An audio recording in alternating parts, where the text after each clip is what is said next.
Sobat Sales, banyak rekan saya yang menanyakan kapan sih waktunya yang pas untuk melakukan coaching dengan sales team saya. Teman-teman, saya merekomendasikan kepada teman-teman karena saya sendiri sudah mempraktekkannya kepada sales team saya dan it works. Dan hasil yang didapat performance-nya itu lebih dari 100%. Untuk beberapa sales, ada yang secara angka dia memang tidak 100%. Namun, peningkatan di dalam dirinya, personal development dan bagaimana terhadap produktivitasnya itu meningkat. Saya melihat itu ada peningkatan dibandingkan dengan saya sebelum melakukan coaching. Artinya saya melakukan mentoring terus yang saya geber ya. Setelah saya mempunyai keahlian, skill, coaching, itu jauh berbeda banget pada tim saya.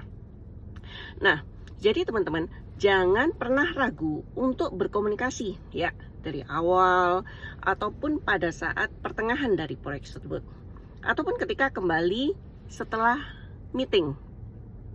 Kemudian ketika membuat rencana atau ketika hasil yang didapat itu kurang dari target, atau ketika misalnya sudah ada peningkatan, maka kita memberikan challenge kepada sales tersebut. Tentu saja pertanyaan-pertanyaan atau komunikasi yang dilakukan itu adalah dengan powerful question ya teman-teman.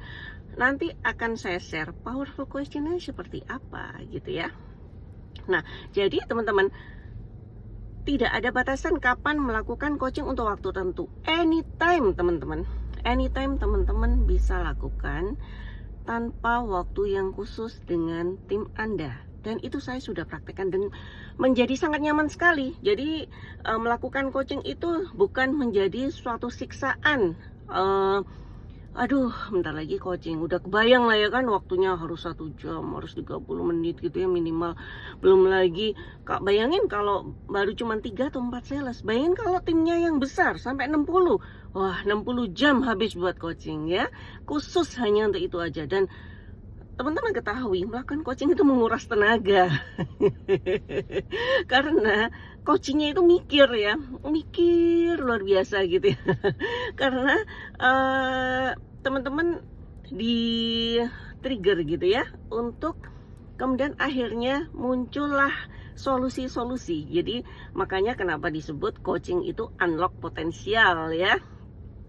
Hal yang nggak kepikir, kemudian teman-teman jadi punya, oh iya ya. Jadi teman-teman, coach kita, sales kita itu menjadi awareness ya, mempunyai kesadaran diri.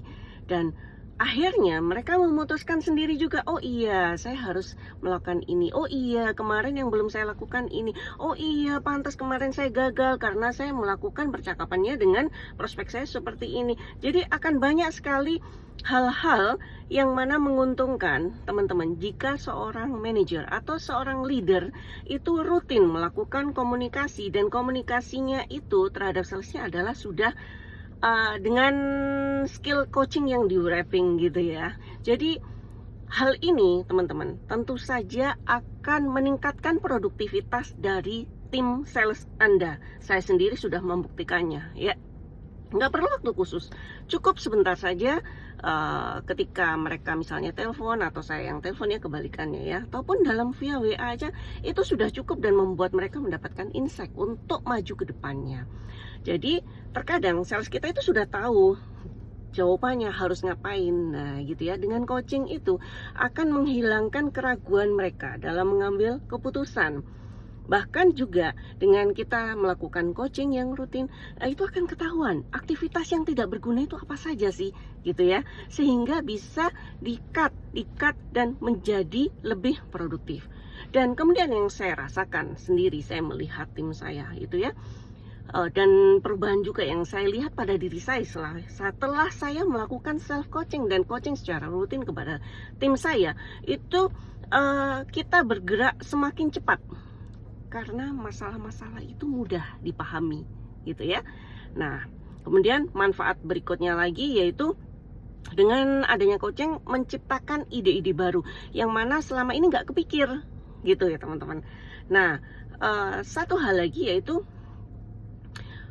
dengan kita melakukan komunikasi yang rutin, kita akan mengetahui, bahkan awareness-nya akan muncul juga gitu ya. Apakah strategi ataukah planning yang udah dibuat sementara itu masih works ya dengan kondisi eksternal, internal yang terjadi saat ini. Eksternal tentu saja tidak bisa dikontrol gitu ya teman-teman.